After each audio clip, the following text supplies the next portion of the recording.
siyaset sahnesinde hem bizim hem de neredeyse bütün dünyanın gündemi gaz. Gazların üzerine zalimler ölüm tuzları olmasaydı bir haftalık aradan sonra kaldığı yerden daha... Ama elinde silah bulunan Bismillahirrahmanirrahim ve salatu ve selamu ala Resulullah. Kıymetli misafirler, siyasi partilerimizin ve sivil toplum kuruluşlarımızın değerli temsilcileri, dava arkadaşları, yol arkadaşları, sevgili gençler, kıymetli hanımefendiler ve değerli basın mensupları, hepiniz hoş geldiniz. Hepinizi selamların en güzeliyle selamlıyorum. Esselamu Aleyküm ve Rahmetullahi ve Berekatuhu. Kıymetli dostlar, 2012 yılının yine bir Aralık ayıydı. Aralığın 19'u. Kuruluş dilekçemizi rakamlar verip alnı belgemizi o gün almıştık. Yaklaşık bir hafta sonra, tam olarak 9 gün sonra üzerinden tam 11 yıl geçmiş oldu. 10 yıl önce yola koyuldu. İlk sloganımız şuydu: dürüst siyaset, gerçek adalet. Daha sonra önce insan, öncelik adaleti. Yola çıktığımızda siyasetimizin merkezine insanı aldık. İnandık ki merkezinde insan ve insanlık olmayan siyasetin insanlığa vereceği bir şey yoktur. İnandık ki, kabul ettik ki menfaat üzere dönen siyaset canavarlıktır. Siyasetin hedefinin bazı makamlara gelmek, şöhret olmak, mal toplamak olmaması gerektiğini söyledik. Meşru tek hedefin adaleti gerçekleştirmek olduğuna inandık ve bu inançla yola çıktık. Yola çıkarken böyle düşünen, böyle inanan, bu hedefe kilitlenen, insanı merkeze alan ve hedefine adaleti yeniden tesis etmeyi koymuş olan herkesle birlikte yol alabileceğimizi söyledik. Epey bir mesafe var. Evet, 11 yıldır siyaset sahnesinde yürüyoruz, siyaset sahnesinde söz söylüyoruz, memleketin meselelerine çözüm önerilerimizi dile getiriyoruz. Siyasi partilerin temel kimliği ya da yaklaşımı ya da manifestosu parti programları. Parti programımızda memleketin hemen her meselesi, içerideki her meseleye adalet temelli yaklaşmak gerektiğini sarahaten verdi. Belki özet ama çok açık ifadelerle her bir meselemizi adalet temelinde çözmek zorunda olduğumuzu söylüyoruz. Dış politikayla ilgili, dış siyasetle ilgili de yine adaleti merkeze koyduk. Dış politikanın ekseninde de adalet olmalı.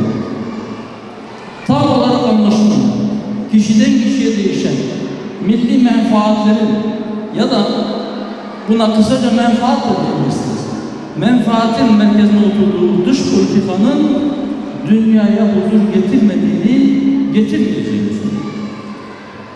Yola çıktığımız ilk günden beri küresel sistemin adaletsizlik ürettiği, adına Birleşmiş Milletler Güvenlik Konseyi denilen toplam 15 üyeden oluşan ama bu 15 üyenin 5'inin daimi üye olduğu, diğerlerinin dönüşüm olarak değiştiği bir sistem ve bu 5 üyeden herhangi birisinin tek başına alınacak kararları veto yetkisinin olduğu bir sistemin dünyaya asla huzur, barış ve adalet getirmeyeceğini, bu sistemin sürdürülemez olduğunu söylüyor.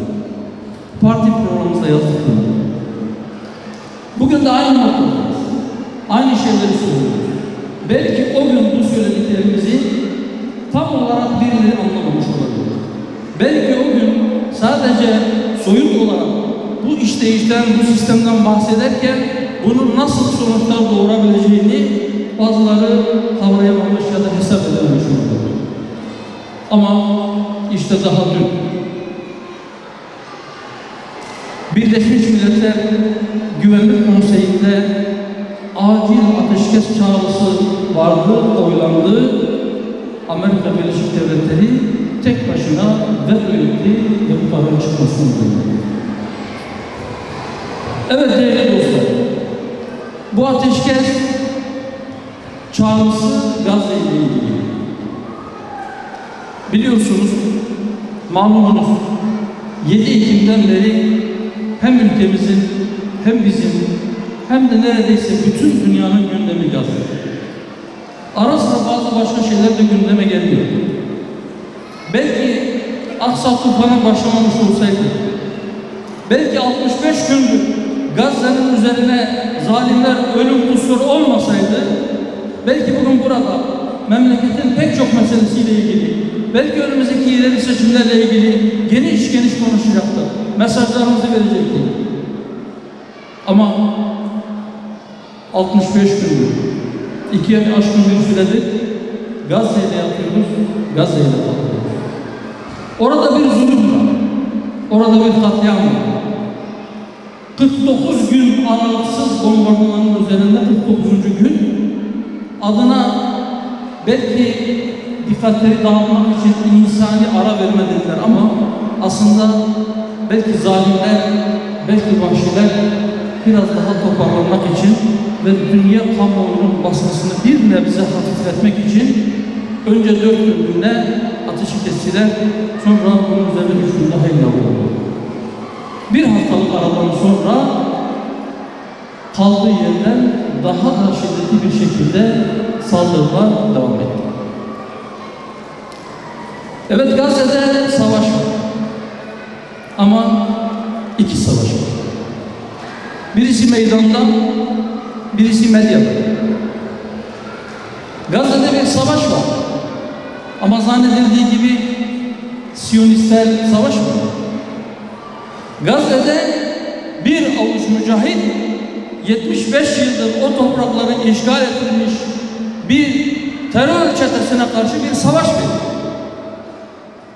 Ama elinde silah bulunan ve topraklarını savunmak için canını dişine takan o mücahitlere karşı savaşacak cesaretleri yok diyoruz. Onlar savaşamadığı için onlar savunmasız, silahsız kadınları ve çocukları katlederek bir anlamda yüreklerini soğutmak istediklerine intikam alıyor. Gazze halkından intikam alıyor. Direnişin yanında oldukları için o insanlardan intikam alıyorlar. Ama karşılarına elinde silah bulunan, kendi silahlarıyla kıyaslanmayacak derecede hafif silahlar olsa bile elinde silah bulunan birisi olduğunda bizlerin bağı çocuğu. Arkalarını dönmeden kaçıyor. Zaten muharref Tevrat'ta onların zulümlerinin artacağı, yetimin hakkının gözetilmediği, kadınlara, çocuklara zulmettikleri zaman geldiğinde Allah'ın onları diğerlerine göre 7 kat cezalandıracağı müjdesi veriliyor. Ve çok ilginç bir tabirle şöyle bir cümle var. Sizi kovalayan olmadığı halde açacaksınız. Evet, o Siyonistleri en iyi tanıyan şüphesiz ki Rabbimiz. Onların nasıl fitnebaz, nasıl zalim olduklarını ama aynı zamanda nasıl dünya için hırsız ve korkak olduklarını da Rabbimiz çok iyi biliyor. Ve onları tanıyanlar, uzun süredir onlarla birlikte ama eşit olmayan koşullarda yaşamak zorunda olan kardeşlerimiz de onları çok iyi tanıyorlar. Evet, 7 Ekim'de Aksa tufanı başladı. Aksa tufanı pek çok şeyi açığa çıkardı. Açığa çıkardığı şeylerden bir tanesi de bu. Daha önce yenilmez oldu. Her şeyden haberi olan, uçan kuştan haberdar bir istihbarat teşkilatı, karşısında birkaç devletin birleşmesiyle bile durulamayacak bir askeri güç olduğu vehmedilen, böyle zannedilen bir çifte var. Ama Aksa tufanı Allah'ın izni ve inayetiyle birkaç saat içerisinde bütün bu yalanların çökmesine yol açtı. Böyle bir sonuç mu? Siyonist terör çetesinin yenilmez olmadığını gösteriyor. Ama aynı zamanda onların ne kadar vahşi olduğunu, ne kadar barbar olduğunu, ne kadar acımasız olduğunu, ne kadar yalancı olduğunu, ne kadar hırsız olduğunu, ne kadar kaypak olduğunu, ne kadar korkak olduğunu gösteriyor. Evet, Gazze bir ayna oldu. Gazze bir ışık oldu. Gazze bir okul oldu. Aksa tufanından sonra artık inanıyorum ki hiçbir şey tufanın riski gibi olmadı. Sadece Aksa tufanı değil, aslında daha önce de bunun bazı alametleri, bazı işaretleri vardı. Mesela korona salgını ve mesela Rusya-Ukrayna savaşı da aslında Batı'nın yüzündeki perdeyi biraz aralamıştı. Ama Aksa tufanı öyle bir esti ki Batı'nın yüzündeki insan hakları, çocuk hakları, kadın hakları, demokrasi, özgürlük, insani hukuk, küresel sistem, Birleşmiş Milletler ne kadar perde varsa hepsini söküp attı.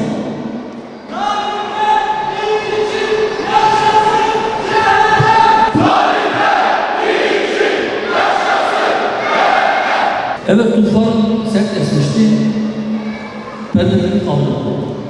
Ama sadece zalimin yüzündeki perdeyi kaldırmadı. Biraz da bize ışık tuttu. Biraz da İslam ümmetine bir ayna oldu. Hani müminin aynası gibi. Biz de hali bir melalımızı gördük. Ne haldeyiz, ne durumdayız. Oradaki kardeşlerimiz için neler yapabiliyoruz? Ya da gerçekten bir şeyler yapma niyetimiz var mı? Ya da kimin niyeti var, kimin? Kim rutinini bozdu? Gazze'yi gündemine aldı, onun için ağladı, onun için çırpındı, bir şeyler yapmaya çalıştı. Kim rutinine devam etti? Hayatında hiçbir şey değişmedi. Bir dua etmeyi bile çok gördü. Çok zaman unuttu. Ya da kim zihnini, aklını ve kalbini Siyonist'e kiraya vermiş ya da ona satmış da birileri Gazze için ayağa kalktığında Gazze'den bize ne dedi? İşte bu anda da biz bunları seviyoruz. Bunları görüyoruz. Değerli dostlar, evet bir daha söylüyorum. Ben öyle inanıyorum ki bu Aksa tufanı belki işgal edilmiş Filistin topraklarında koptu ama emin olun etkisi çok geniş. Çok geniş bir alana etkileyecek. İslam ümmetinin doğusundan batısına. Sadece İslam coğrafyası değil. Şu anda belki daha belirgin bir şekilde dünya küresi kuzey ve güneyde ayrılıyor. Bu tufan koptuğunda kuzeydeki ülkeler belki bagajlarından dolayı, belki backgroundlarından dolayı, belki geçmişte işlemiş oldukları suçlardan, vahşetlerden dolayı, belki kabarmış borçlarından dolayı ya da belki İslam'a ve Müslümanlara kinlerinden dolayı zulmün yanında saf. Siyonist'e destek oldular. Her katliamında İsrail'in kendisini savunma hakkı vardır dediler. Çocukların ölümünü Sağır Sultan bile duydu. Kör gözler bile görmezlikten gelemedi. Ama onlar dünyanın gözlerinin içine baka baka biz İsrail'in sivilleri öldürme konusunda kasıtlı davrandığına inanmıyoruz ya da onları korumak için gerekli tedbirleri aldıklarını görüyoruz diyebiliriz.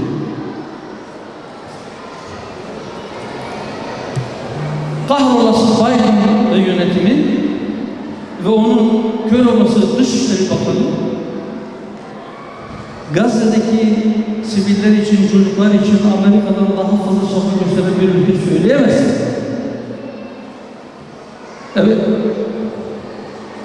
17 yıldır abluka altında kuşatılmış, suyu, elektriği, gıdası kesilmiş, üzerine durmadan bomba yağdırlar. Eğer bombalar altında ölmezse, yıkılan binaların enkazından sağ çıkabilirse, açlıktan da susuzluktan ölüme terk edilen o çocuklar için çok şey yaptığını söylüyor. Bir anlamda bunu söylüyor, evet. Onların ölümü çabuklaşsın diye daha güçlü bombalar var. Tonlu bombalar yetmedi, 2 tonlu bomba. Binaların yarısını yıkacak bombalar yetmedi, bir anda birkaç bina yıkacak güçlü bombalar. Belki acaba o çocuklar orada açlıktan yavaş yavaş öleceklerine daha güçlü bombalar gönderelim de bir an önce ölüm Rablerine kavuşsun da cennette açlık yoktur, orada susuzluk yoktur, orada üşümek yoktur, orada sıcaktan bunalmak yoktur, orada üzülmek de yoktur. Bir an önce cennete geçsinler diye belki uğraşıyorlar. Bunu kastetmediğini herhalde hepimiz biliyoruz. Ama dünyanın gözünün içine baka baka bu yalanları söyleyebiliyor. Evet, evet. Söylediler zaten. Hem Amerika'nın başkanı hem de Dışişleri Bakanı Siyonist olduklarını açıkça söylediler. Bunu gizlemeye teşebbüs etmiyor.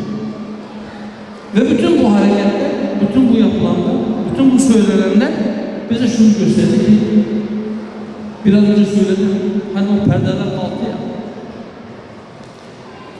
Siyonizm barbarlıktır. Siyonizm vahşettir. Siyonizm yalancılıktır. Siyonizm katliamdır. Siyonizm yalandır. Yalancılıktır. Siyonizm talancılıktır. Siyonizm merhametsizliktir. Siyonizm düşmanlıktır. Siyonizm fitnedir. Siyonizm mutlak kötülüktür. Ve Siyonizm Siyonistten başkasına asla dost değil. Onlarla dostluk ilişkisi geliştirmeye çalışanların kulağına küp olsun. Evet, Siyonizm bu kadar vahşi, bu kadar yalancı. 2 savaş var dedik. Biri meydanda, öbür savaş ne? Öbürü de Medine. Siyonistler bugün için belki fiilen Filistin topraklarını işgal ettiler. Gazze hariç. Onu da işgal etmek için yoğun bir çaba sarf ediyorlar. Ama öte taraftan diğer memleketlerde doğusundan batısına hemen her tarafta işgal ettikleri başka şeyler var. Mesela zihinleri işgal ediyor. Ve zihinleri işgal edilenler Siyonizm adına konuşuyor, Siyonizm adına hüküm veriyor ve bazen de eğer karar alma makamlarında ise de Siyonistleri sevilecek kararlar alıyor. Siyonizm basını işgal edince kalemler onların kavramlarını, onların terimlerini yapıyor. Onların hedeflerini meşrulaştırmak ya da katliamlarını hafifletmek ya da nasıl diyeyim doğru tabir ne? Tam belki ifade edemeyeceğim. Ama tamam suç işliyor ama işte bunun da şu nedenleri vardır, onları anlamak lazım der gibisinden sanki bir anlamda mazeret oluyor. Amayla başlıyor. Ya da amayla biten her cümlenin ardında aslında böyle bir şey var. Tamam. Bu kadar saldırıyorlar. Kabul. Kadınların, çocukların öldürülmesi kabul edilmez ama 7 Ekim'de bu tufan niye başladı? İşte bu gibi cümleler işgal olmuş zihinlerin üretiyor. Görev zannedecek ki bu mücadele, bu savaş 7 Ekim'de başladı. Sanki 75 yıldır orada bir işgal yokmuş. Sanki 17 yıldır Gazze altında değilmiş. Sanki istediği zaman Gazze'ye girip çıkabiliyormuş. Sanki Filistin'i devlet olarak tanıyan 138 ülkenin herhangi birisi istediğinde Gazze ile ticaret yapıp oraya gemilerini ya da karayoluyla araçlarını gönderebiliyormuş gibi konuşuyor. Ama bilen biliyor ki Filistin toprakları 75 yıldır Siyonist işgal altında. Ve bu 75 yıl öncesinde de ta 1917 yılından 1948'e kadar 30 yıl aşkın bir süre İngiliz işgal altında. Yani 106 yıldır işgal altında oldu. Ha bir şey daha göstereyim. Filistin meselesi konuşulduğunda zihinleri işgal altında olanların ya da zihinleri ihmal edilmiş olanların, kandırılmış olanların kurmuş olduğu bir cümle daha var. Canım Filistinler de topraklarını satmasa. Bu cümleleri çok duydunuz değil mi? Şimdi bu tufan, Aksa tufanı ve Gazze halkının direnişi bu cümlelerin aslında olmadı. Bu cümleleri kuranların yüzünün kapkara olduğunu da gösterir.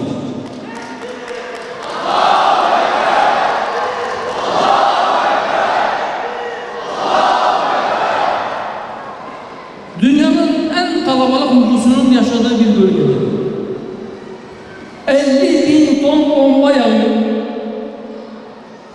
Binalar yıkılıyor. Enkazın altından gencecik çocuklar çıkıyor. 12-13 yaşında. Hatta 8-10 yaşında. Bütün ailesini kaybetmiş. Evi yıkılmış. Yara bere içerisinde parmağını kaldırıp Siyonistlere uzatarak sizden korkmuyoruz, burayı terk etmeyeceğiz.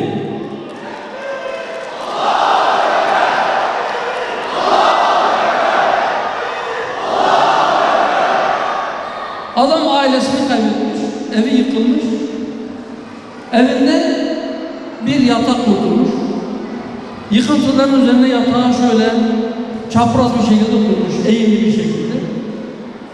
Oturmuş amca, biraz uzun oturmuş yaslanarak, bacak üzerine atmış, sigarasını tüttürüyor. Vallahi diyor biz burayı terk edeceğiz. Elinde kalan bir tek yatak. Onun üzerine oturmuş terk etmeyeceğiz. Bunlar mı topraklarını satmış Allah aşkına? Bırakın satmayı. Biz belki burada öleceğiz ama bizim cesetlerimiz burada kalacak. Cesetlerimiz bile burayı terk etmeyecek. Bu yalan da bu tufan Allah'ın izniyle çöp atmıştır. Sonuç ne olur? Hiçbir savaş İlahiya'ya devam etmemiştir. Hiçbir kavim, hiçbir millet bir başkasını toptan yok etmemiştir, edememiştir. İnsanlığın vicdanı hiçbir zulmü karşısında sonuna kadar beklememiştir. Elbette Siyonistlerin yapmış olduğu bu zulüm de bitecek. Elbette onların da takatinin bir sınırı, bir haddi var. Elbette dünyanın da, elbette İslam ümmetinin de buna bir tahammül sınırı var.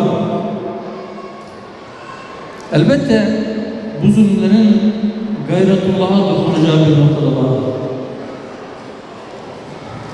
Evet, onlar yeryüzünde 2 kez büyük bir fesat çıkardılar. İlkinde bulacaklarını buldular. İkincisi geçti mi? İhtilaf. Ama Allah-u Teala şunu da söylüyor. Eğer siz dönerseniz biz de döneriz. Eğer siz zulümlerinize dönerseniz biz de size azabını veririz. Şimdi zulüm ayyuka çıktı. Mazlumların feryadı aşağıya çıktı. Elbette bunun bir sonu olacak. Bakınız değerli dostlar. Onlar aslında 7 Ekim günü ilk birkaç saat içerisinde bu savaşı kaybettiklerini anladılar. Şu anda onların ölü sayısının Gazze'deki katledilen mazlumların sayısından çok daha az olması sizi yalnız mı? Size başka şeyler düşündük mü? Cezayir'de milyonlarca şehit pahasına özgürlük mücadelesi verenler daha fazla kayıp verdikleri için savaşı kaybettiler. Çanakkale'de 250 bin şehit verdiğimiz için biz savaşı kaybettik. Bu işler öyle basketbol potasına atılan topların sayısıyla ya da işte skorboarda yansıyan skorlar ölçülmez.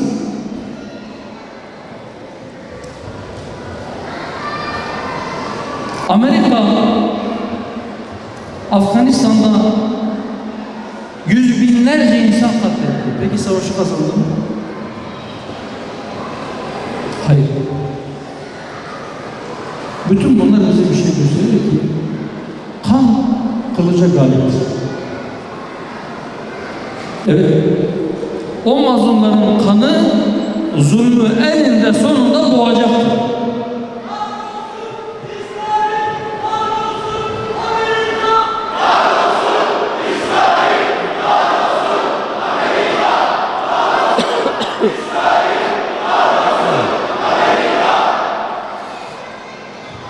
Evet gençler, aslında orada dedi ki meydanda bir savaş var.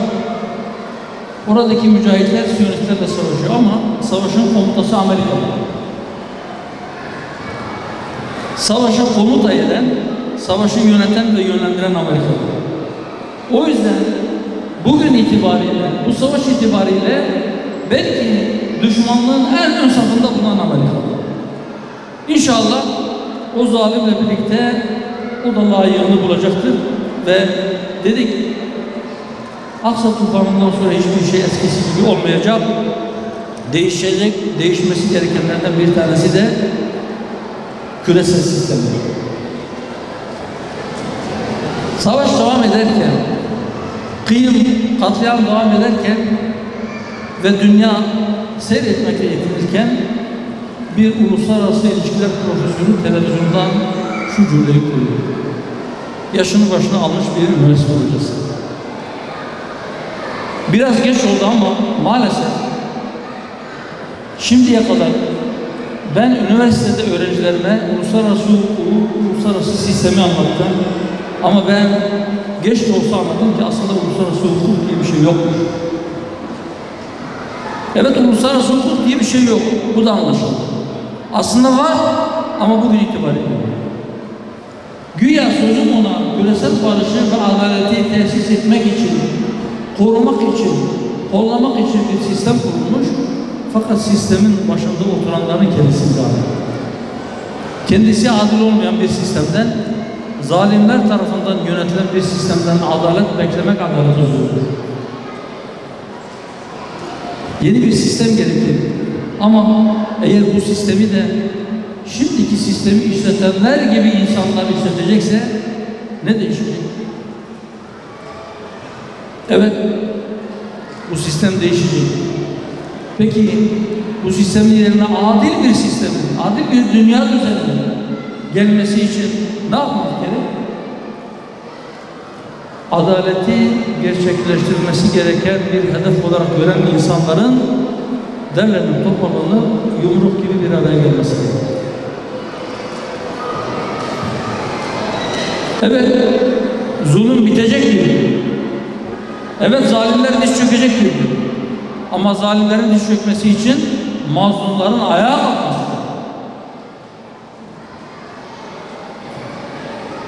İşte biz herkes otursa da o mazlumlarla dayanışmak adına, bu zalim sisteme itiraz adına, zulme baş kaldırı adına kıyamda olacağız. Sevgili gençler, aziz dava arkadaşlarım, kıymetli bacılar, zulüm sona erinceye kadar herkes yerine otursa, Gazze'ye sırtını dönse, Filistin'e sırtını dönse, biz oturmayacağız. Sayılara takılmayın. Ama meydanlarda Allah'ın izniyle boş bırakın. 100 binleri toplayamazsak 10 binleri toplayacağız. Onu yapamazsak 1000 kişi de olsa yine meydanda olur. Kimse gelmezse 100 kişi çıkacak. O da olmadı. Her bir ferdimiz bulunduğu yerde tek başına kalıyor. Ve inşallah zalime geri adım attırıncaya kadar bu kıyamımız devam edecek. Konuşuyoruz. Evet, işler aslında konuşmayla başlar. Konuşuyoruz ki birileri harekete geçsin. Ama maalesef harekete geçmesi gerekenler de sadece konuşuyorlar. Hatta bazıları konuşmuyor. Bazılarını konuşma yasağı getiriyor. Eylem adamı olması gerekenler konuşmakla yetinmiyor. Elinde yetki ve güç bulunanlar bu yetkilerini kullanmalı, bu güçlerini kullanmalı, yapabilecekleri ne varsa onu yapmalı. Daha önce çok söyledik, buradan bir kez daha söylüyorum. Bakınız, herhangi bir ülkede bir parlamento başkanı hastalansa ya da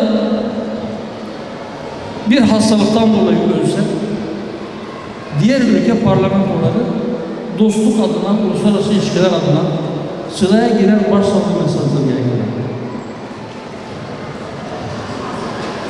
Filistin parlamentosunun başkanı seçildikten kısa bir süre sonra Siyonistler tarafından kaçırıldı ve hapsedildi. Rehin aldı. Onun yerine seçilen başkan vekili katledildi, şehit edildi. Parlamentolardan bir tepki gördünüz mü? Bir parlamenter olarak İstanbul'un bir parlamenter olarak ben Büyük Millet Meclisi adına bu seslilikten dolayı utanç duyduğumu buradan ifade ediyorum. Bu gerçekten utanmıyorum. Bütün hükümetlere çağrıda bulunur. Bir daha bulunur. Bakınız, dün basına yansıyan bir haber. İngiltere, Ukrayna ile savaş halinde olan Rusya ile ticaret yaptıkları için bazı kişileri ve şirketleri yaptırması istiyor.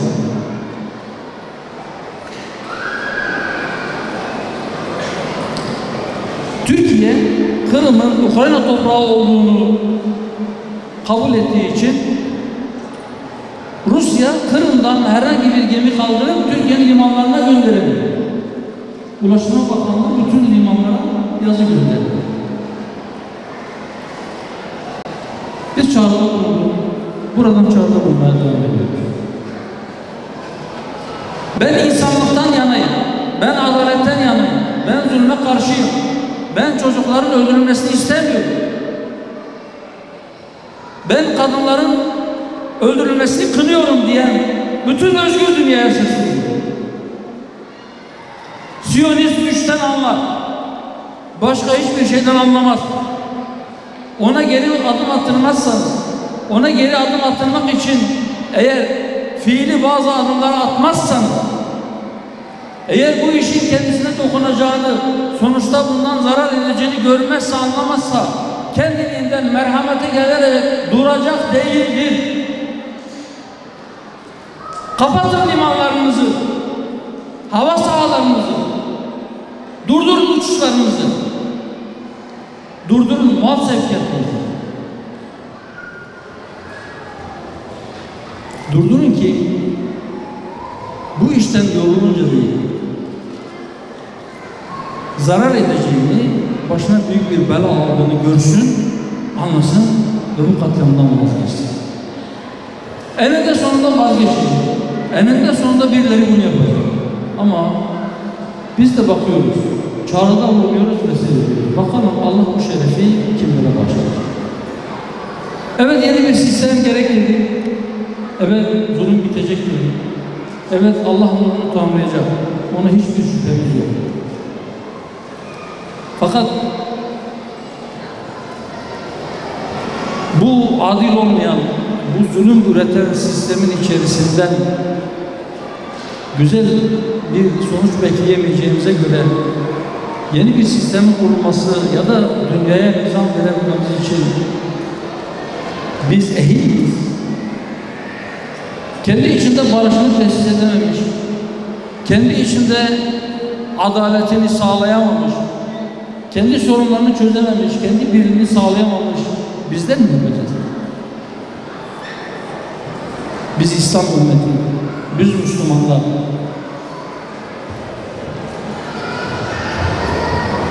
Değerli dostlar, evet biz yapacağız ama bu halimizde değil. Evet biz yapacağız ama önce bizim kendimiz olmamız lazım. Önce bizim kendimize gelmemiz lazım. Önce bizim özümüze dönmemiz lazım. Eğer biz özümüze dönersek, eğer biz kendimiz olabilirsek, eğer biz olmamız gerektiği gibi olabilirsek, elbette bu olacak.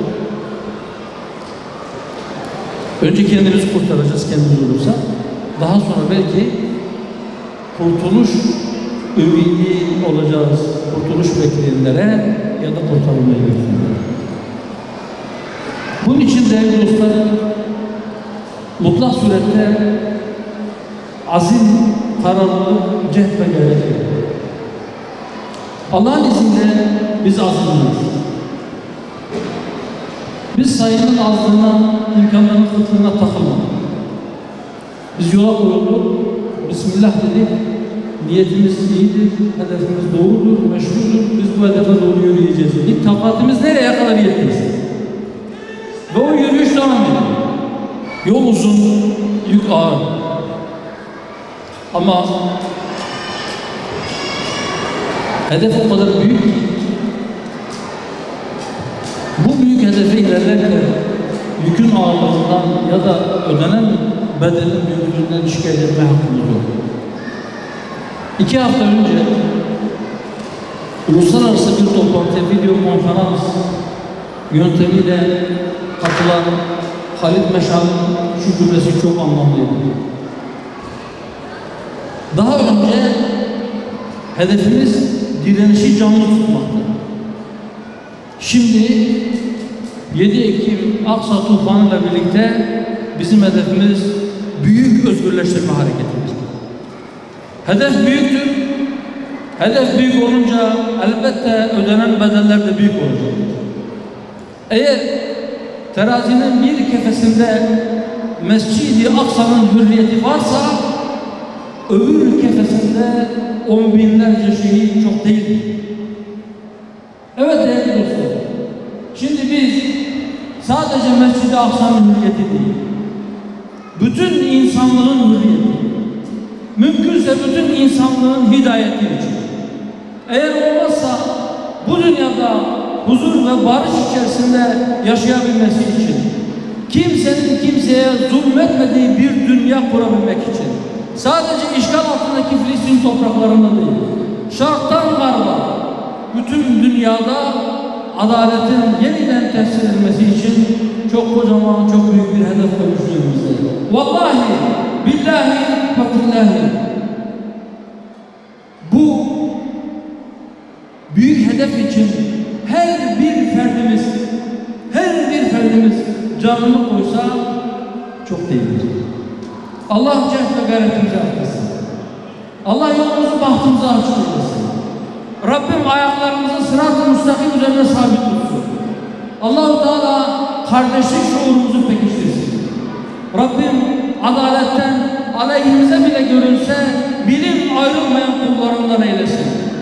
Allah-u Teala adaleti önce memleketimize, sonra bütün dünyaya hakim kılmak azmini, kararlılığını bizlerde daim eylesin. Ayaklarımızı yolda sabit tutsun. Ben bu duygu ve düşüncelerle İstanbul 4. olan ilk kongremizin hayırlara vesile olmasını diliyorum. Buraya gelen, teşrif eden bütün misafirlerimize ayrı ayrı teşekkür ediyorum. En kalbi duygularımla selamlıyorum. Şimdiye kadar görev almış, çalışmış, emek vermiş, ter dökmüş kardeşlerimizin çabasının Allah katında makbul olmasını ve Allah'ın rızası için kabul görmesini Rabbimden niyaz ediyorum. Kendilerine ayrı ayrı teşekkür ediyorum. Yeni görev alacak olan kardeşlerime de hak yolda, meşru hedeflere doğru ilerlerken büyük bir sebat ve kararlılık ve muvaffakiyet diliyorum. Allah hepinizden razı olsun. Allah'ın selamı, rahmeti, bereketi, mağfireti, hidayeti, hidayeti hepimizin üzerine olsun. Esselamu Aleyküm ve Rahmetullahi ve Berekatuhu.